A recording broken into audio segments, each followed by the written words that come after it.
Hello students, welcome back to my channel. Mutual fund इस chapter की series चल रही है। ऑलरेडी इस चैप्टर के बेसिक्स हम लोग पहले वाले वीडियोस में कवर कर चुके हैं। अगर आपने वो वीडियोस अब तक नहीं देखा है तो आपको आई बटन पे मिल जाएगा, वरना मैं उसका एक लिंक डिस्क्रिप्शन में डाल दूंगा। बात करें इस वाले वीडियो की, तो इस वाले वीडियो में मैं आपको फिर एक बार एनएवी कैसे कैलकुलेट करते हैं ये सिखाने वाला हूँ। ठीक है, NAV stands for net asset value. अगर आपने पहले भी नेट एसेट वैल्यू नहीं निकाला है तो कोई प्रॉब्लम वाली बात नहीं है, बिकॉज इसमें मैं बेसिक से ही स्टार्ट करने वाला हूँ। तो एक काम करते हैं, डायरेक्टली एग्जाम्पल में जाते हैं। तो ये रहा हमारा एग्जाम्पल, एकदम बेसिक एग्जाम्पल है। ऐसा एग्जाम्पल एग्जाम में नहीं आएगा, ये सिर्फ मैं स्टार्ट करने के लिए, ताकि आपको आइडिया आ जाए कि एनएवी कैसे निकाला करते थे हम लोग, उसका एक आइडिया मिल जाए। ठीक है, सो क्वेश्चन में बोला है find out NAV per unit from the following information of a scheme called money plant. ठीक है, अच्छा, एक म्यूचुअल फंड स्कीम है जिसका नाम है मनी प्लांट। उसने कुछ डिटेल्स दी है। वो लोग चाहते हैं कि है ना, हम लोग उनको क्या कैलकुलेट करके बता दे, net asset value per unit कितना है ये बता दे। ठीक है, तो उन्होंने डिटेल्स क्या क्या दिया। सबसे पहले तो नेम ऑफ द स्कीम दिया है हमारा मनी प्लांट, जिससे कोई लेना देना नहीं। साइज दिया है स्कीम का 100 लाख, जिससे कोई लेना देना नहीं। फेस वैल्यू दिया है शेयर्स का, इससे भी हमारा कोई लेना देना नहीं। हाँ, नंबर ऑफ आउटस्टैंडिंग शेयर्स, क्या ये इंपॉर्टेंट है? हाँ, ये इंपॉर्टेंट है। उसके बाद दिया है market value of funds investment. Investment का वैल्यू दिया है, क्या ये हमारे लिए इंपॉर्टेंट है? हाँ, इसको हम लोग ए मार्क कर देते हैं, ए मीन्स एसेट। ठीक है, फिर रिसीवेबल्स दिया है, रिसीवेबल्स भी हमारा क्या है? एसेट है। और फिर लाइबिलिटीज दिया, लाइबिलिटीज तो लाइबिलिटीज है, फिर भी मैं एल मार्क कर देता हूँ। ठीक है, अब इतना डिटेल्स दिया। वो लोग चाहते हैं कि इसकी मदद से हम लोग एनएवी निकालें। ठीक है, तो सबसे पहले तो मैं आपको बता दूं कि एनएवी का फॉर्मूला क्या है। एनएवी का फॉर्मूला है, यहाँ मैं लिख देता हूँ, एनएवी। एनएवी का फॉर्मूला है नेट एसेट्स। ठीक है, क्या करना है? सबसे पहले तो हमको नेट एसेट्स चाहिए। नेट एसेट्स को डिवाइड करना है नंबर ऑफ यूनिट से। Net assets divide by number of units. अगर मैं नेट एसेट्स मुझे मिल जाए और नंबर ऑफ यूनिट्स मिल जाए तो ये फॉर्मूला फटाक से आ जाएगा। लेकिन सब में वो लोग नेट एसेट्स देते नहीं है। नेट एसेट्स मिलता कैसे? जब हम लोग एसेट्स में से लाइबिलिटी को क्या करते हैं? माइनस करते हैं। ठीक है, क्या हमको सब में एसेट्स दिए? हाँ, एक इन्वेस्टमेंट दिया है जिसकी वैल्यू है 180 लैक्स। ठीक है, क्योंकि रुपीज इन लैक्स है तो मैं भी ऐसे ही लिख देता हूँ, ईजी हो जाएगा। 180 प्लस दूसरा हमको दिया रिसीवेबल जिसकी वैल्यू 2 लाख है, तो यहाँ मैं लिख देता हूँ 2 लाख। माइनस लाइबिलिटी भी दी है, लाइबिलिटी 1 लाख दिया है, तो यहाँ मैं लिख देता हूँ 1 लाख। ठीक है, फिर इसको डिवाइड करना है नंबर ऑफ यूनिट से। क्या सब में नंबर ऑफ यूनिट्स दिया है? हाँ, ये रहा नंबर ऑफ आउटस्टैंडिंग शेयर्स, ये नंबर ऑफ यूनिट्स है। कितना दिया है? 1 लाख, तो मैं यहाँ डायरेक्टली 1 लिख देता हूँ। ये सब रुपीज इन लैक्स है। इसको सॉल्व करेंगे तो 180 प्लस 2 182, माइनस 1 करेंगे ना तो आंसर कितना आएगा? 181 डिवाइडेड बाय क्या कर देंगे? 1। 181 डिवाइड बाय 1 करेंगे तो फाइनल आंसर भी इत्तेफाक से कितना आ जाएगा? 181। ठीक है, तो ये हमारा जो 181 है ना, ये क्या है? ये है हमारा नेट एसेट वैल्यू, एनएवी। अब इसका मतलब क्या हुआ? ये जो निकाला है ना, ये है क्या? देखो, अगर हम लोग है ना मार्केट से शेयर्स खरीदने जाते तो शेयर्स एक प्राइस पे मिलता है, जिसको हम लोग क्या बोलते हैं? पता है? मार्केट प्राइस बोलते हैं, राइट। तो वैसे ही जब आप म्यूचुअल फंड में इन्वेस्ट करने जाओगे ना, तो वहां पर क्या मिलता है हम लोगों को? एनएवी। ठीक है, एनएवी दिया होता है। मतलब फॉर एग्जाम्पल, अगर सपोज आपको ना 1 यूनिट चाहिए इस म्यूचुअल फंड का, तो आपको कितना पैसा देना पड़ेगा? 181 रुपीज देना पड़ेगा। अब 181 रुपीज दो तो आपको 1 यूनिट मिलेगा। अगर 2 यूनिट चाहिए तो ये मल्टीप्लाई हो जाएगा 181 से। तो नेट एसेट वैल्यू जो पर यूनिट होता है ना, ये हमारे म्यूचुअल फंड का प्राइस होता है कि आपको इतना पैसा देना पड़ेगा, तब जाके 1 यूनिट मिलेगा आपको। ठीक है, ओके, ये याद रखना। जब हम लोग शेयर्स खरीदते हैं तो हमारे पास नंबर ऑफ शेयर्स आते हैं और हम लोग खरीदते हैं मार्केट प्राइस पे। म्यूचुअल फंड में हमारे पास क्या आता है अगर हम लोग इन्वेस्टमेंट करेंगे? Number of units. और 1 यूनिट कितने का है वो कैसे पता चलेगा? एनएवी से, net asset value per unit. ठीक है, ओके, ये हो गया। एक एग्जाम्पल में और जाते हैं। ये रहा हमारा एग्जाम्पल नया। एग्जाम्पल में इसमें क्या बोला? इसमें बोला है फाइंड आउट, अगेन बोला है net asset value per unit निकालने के लिए कहा गया है from the following information. Scheme का नाम इस बार क्या है? Grow money. ठीक है, फिर साइज दिया है, वापस से साइज हमारे किसी काम का नहीं, फेस वैल्यू हमारे किसी काम का नहीं। नंबर ऑफ आउटस्टैंडिंग शेयर्स, हाँ ये हमारे काम का है, ये डिवाइड करने के काम में आता है। Market value of funds investment, ये है हमारा एसेट, तो ए लिख देता हूँ। कैश एंड अदर एसेट्स दिया है, ये भी हमारा क्या है? एसेट है। रिसीवेबल्स हमारा क्या है? एसेट है। और लाइबिलिटीज तो लाइबिलिटी है।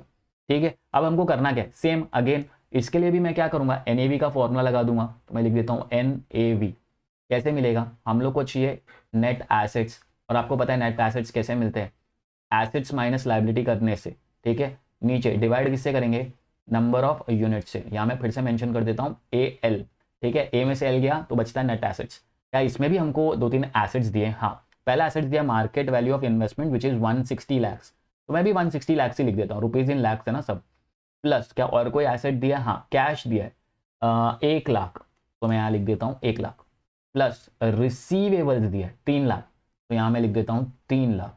माइनस लाइबिलिटी एक हमारे पास 1.2 लाख, तो यहाँ मैं लिख देता हूँ 1.2 divided by number of units कितना दिया सामने, नंबर ऑफ यूनिट्स हमको दिया है 2.5 लाख, ये रहा।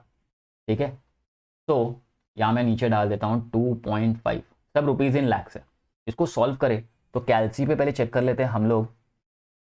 हमारा 160 प्लस 1 प्लस 3 माइनस 1.2, तो आंसर आ रहा है 162.8। तो यहाँ मैं लिख देता हूँ 162.8। इसको डिवाइड करना है 2.5 से, तो हम लोग को NAV मिलेगा। तो ज़रा इसको डिवाइड कर लेते हैं। तो 162.8 डिवाइडेड बाय 2.5, तो आंसर आ रहा है 65.12। तो यहाँ मैं लिख देता हूँ 65.12। मतलब अगर इस म्यूचुअल फंड में इन्वेस्ट करना है, एक यूनिट चाहिए, कितना पैसा देना पड़ेगा, 65.12। ठीक है, ये एक यूनिट का वैल्यू है। म्यूचुअल फंड में शेयर्स नहीं मिलते, म्यूचुअल फंड में यूनिट्स मिलते हैं। ठीक है, और एक यूनिट का वैल्यू कितना आ रहा है, 65.12। ये हमने कैलकुलेट करके बताया।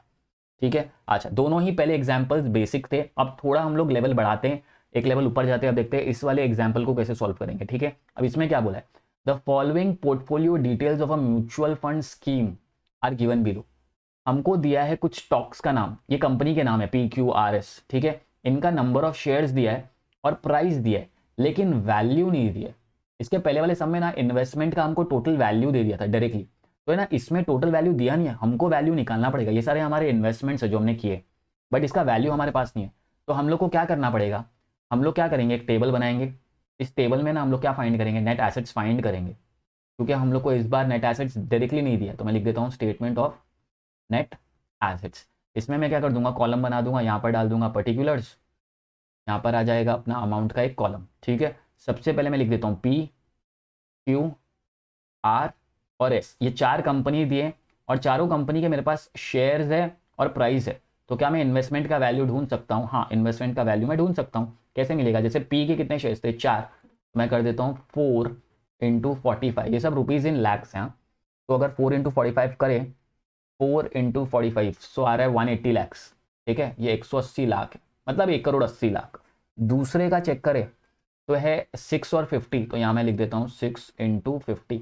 6 × 50 करेंगे तो कैलसी पे आएगा, 6 × 50 करें तो 300 लैक्स आ रहे हैं। ठीक है, रुपीज़ इन लैक्स है सब। तो हम लोग ऐसे ही सॉल्व करें डायरेक्टली जैसा डेटा दिया है।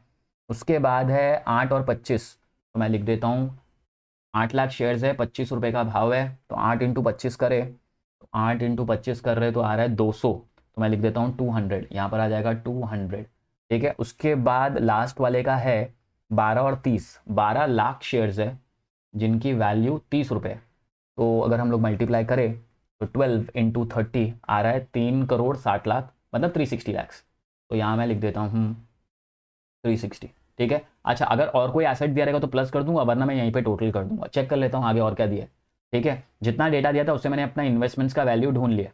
आगे बढ़ते हैं, आगे क्या बोला, the scheme has accrued expense. Accrued expense क्या होता है, आउटस्टैंडिंग एक्सपेंस, मतलब ये लाइबिलिटी है। तो मतलब जो मेरे एसेट्स के टोटल होंगे ना, उसमें से मैं 6 लाख क्या कर दूंगा, माइनस कर दूंगा। और ये लोगों ने ये भी बताया कि अक्रूड एक्सपेंस है टुवर्ड्स पोर्टफोलियो मैनेजर।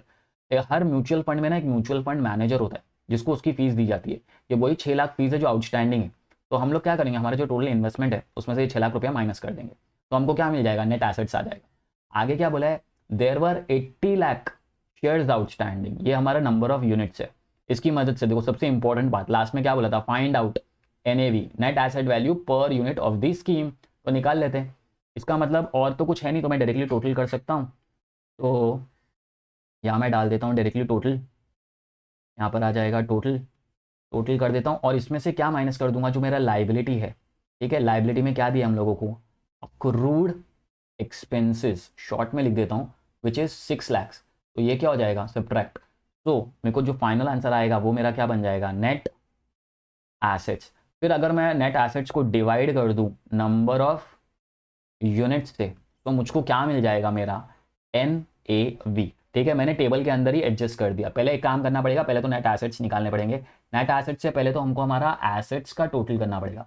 तो अगर एसेट्स का टोटल करें तो एसेट्स का टोटल आ रहा है 180 प्लस 300 प्लस 200 प्लस 360, तो आ रहा है 1040। तो यहाँ मैं लिख देता हूँ 1040। इसमें से लाइबिलिटी माइनस कर दे तो नेट एसेट्स मिल जाएगा।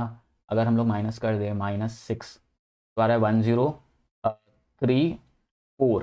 ठीक है, तो यहाँ मैं लिख देता हूँ 1034। अब डिवाइड करना है 80 लाख से।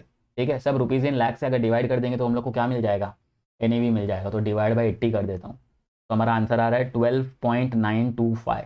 यहाँ मैं लिख देता हूँ 12.925। यहाँ मैं लिख देता हूँ 925। इसका मतलब अगर इस म्यूचुअल फंड में इन्वेस्ट करना है, अगर 1 यूनिट चाहिए तो कितना रुपया देना पड़ेगा, 12.925 रुपीज़। ठीक है, तो ये हमारे NAV के कुछ एग्जाम्पल्स है। आगे आने वाले वीडियोस में मैं और थोड़े डिफिकल्ट वाले, अब जैसे जैसे वीडियो आगे बढ़ता जाएगा अपने आप ही जो हमारा जो एग्जाम्पल होगा ना उसका लेवल धीरे धीरे बढ़ता जाएगा।